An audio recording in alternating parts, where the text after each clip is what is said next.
by improving your nutrition, you can really help to bolster your body's natural healing abilities, and that can help get you involved in your recovery process as well. You know, you can really help your natural immune system by focusing on good, fresh, appetizing food. I'm not talking about extreme regimes, fatty diets, miracle pills. You know, you've got enough to worry about. So I just want to get people really enthusiastic. Well, we're following the guidelines from the World Cancer Research Fund, which recommend 5 types or portions of fresh fruit and vegetables a day. So I'll start with vegetables. Really high in fibre, low in sugar, great nutritional content, vitamins, minerals, and these phytonutrients that are like antioxidants. Antioxidants are phytochemicals that mop up the nasty free radicals in our body, which can change our cells and DNA and actually initiate disease. We've got some real favourites here. The cruciferous family. We're talking broccoli, cauliflower, cabbage, Brussels sprouts. They contain indoles, and these help balance our hormones, and also sulforaphanes, and they help your liver. Carotenoids are the colours in a lot of vegetables, and so we're talking things like carrots, ripe tomatoes, sweet potato, yam, pumpkin. These really help bolster up the immune system. And then I love the allium family. This is garlic, onions, leeks. They're really rich in antibacterial phytochemicals and really help stimulate the immune system. They're actually quite good for helping reduce inflammation. Then I'd obviously talk about fruit. Lots of lovely phytochemicals in there to support your health and well-being. We all hear about berries, and I say to people, think about blackberries, black currants, blueberries, raspberries. Really good for you. Just focus really on about 2 or 3 types a day and make sure you have them in season to get their really good nutritional levels. And where you can, try to buy foods that are grown in the UK. And we're now seeing a lot of information about organic food, that it is actually quite a lot healthier for you and higher in various nutrients.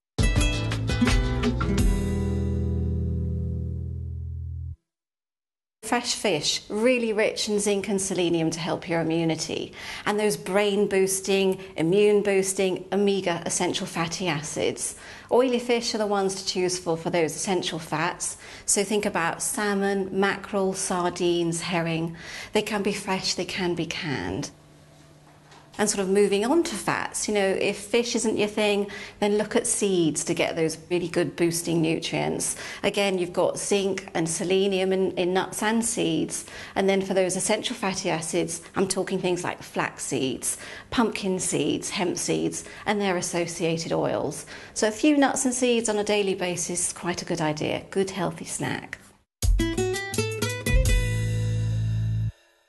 It's full of protein and again more minerals and B vitamins, but we do just need to be a little bit careful about the quality that we're having and the quantity that we're having. And for that reason, I do encourage people to have a couple of days a week meat-free, just to make sure we're not having too many saturated fats in our diet. And of course, meat does contain some hormones as well. So always try to buy lean, organic, and just think quality over quantity is a really good idea.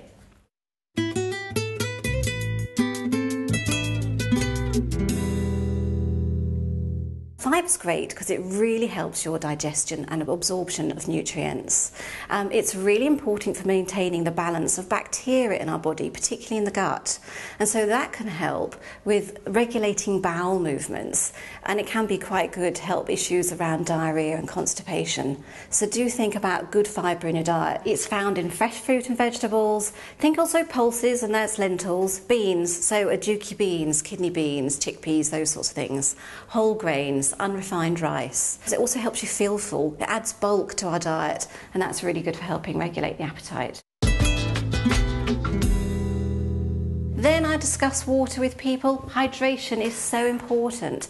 We really need to be drinking about 1 litre of water a day, in addition to other drinks that we're having. And so for some people, they really don't have a clue, and I'll say use a jug or a bottle to monitor what you're having. And if you think it's a little low, then start to slowly increase your uptake. If you're feeling a bit of a headache, a bit fuzzy, lack of concentration, a bit moody, a glass of water can really help, particularly good with nausea as well. And I would say if your budget allows, then do think about a water system in your house. And there are lots out there. They just literally go under your sink, or you can use a jug as well. Our website has some really good information on water filter systems.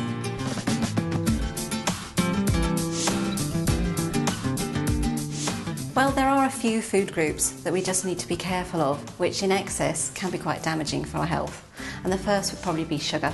You know, it's really tempting when energy levels are running low and you're also feeling a bit miserable to just reach out for the biscuit tin. We read a lot already about high sugar diets being responsible for things like diabetes, cardiovascular disease, and of course cancers as well.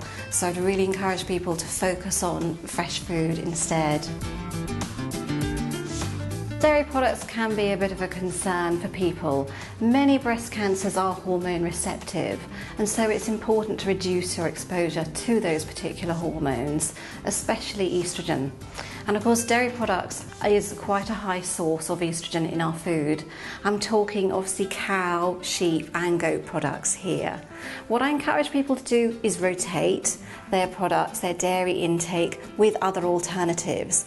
There's loads out there from your supermarket or health food shop. There's a lot of confusion about soya, and we would just encourage people really to keep their intake reasonably low, because we're getting a lot of research through now that suggests soya can affect our hormone levels. We do know alcohol can affect the absorption of many nutrients. Calcium is one, which is really important for your nervous system and your bones. Folate is another, very important for memory and concentration. And then there's zinc, really good for healthy skin and a good immune system. Also now we're seeing a lot of research coming through that suggests if a woman has 2 or more units of alcohol on a daily basis, her increased risk of breast cancer goes up significantly. So I really encourage people, you know, go through the week alcohol-free, maybe enjoy a few glasses at the weekend, but really keep alcohol for special occasions. There are some fats that we need to be careful about, particularly saturated fats, and you're going to find those in animal products. So that's really your meat and dairy. And then also I encourage people to check out the labels on a lot of processed foods, particularly things like spreads and ready sauces and ready meals, because there you can often find fats that are called hydrogenated fats or something called palm oil, and the body just doesn't know how to deal with these. They can compete with the really good omega-3 fatty acids. So I think just become a bit of a legal detective when it comes to looking at what fats you're using in the kitchen.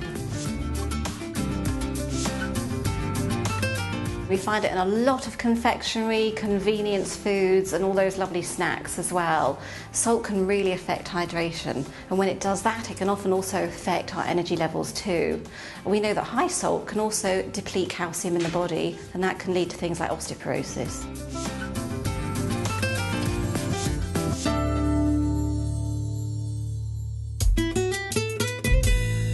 Well, the supplement industry is a big one, and supplements are no replacement for a good, healthy diet. However, if your digestion is weak, your diet is poor, then I recommend that people take a multivitamin and mineral pill.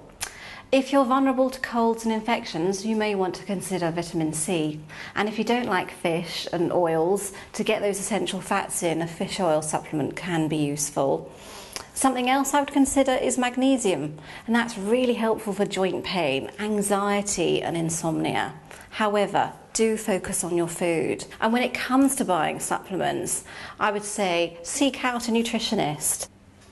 Well, it's really important to give yourself some time to make these changes. There's quite a lot here to take on board. You can't change a lifetime's eating in a matter of weeks, and it's really important to set small goals and pace yourself when you're working through this. And while I'm talking about time, I'd also say take time over your food and your meals, particularly preparation and also when you're eating them. It helps for really good digestion. So the last thing you need is something else to worry about, and so here are some ground rules for a stress-free, healthy diet. Focus on the positive factors and healing properties of your food. Have variety in your diet. Eat foods that are in season and, where possible, grown in the UK. Choose vibrant, colourful ingredients. Give yourself time to make any changes. Enjoy your food. Don't let diet become an additional stressor for you, and we certainly don't want you to feel excluded from everyday normal eating. I'm a great fan of the 80-20 rule, and that is 80% of the time focus on good, nutritious food that I've been talking about, and then 20% of the time you can have an occasional treat and not feel guilty or bothered about it.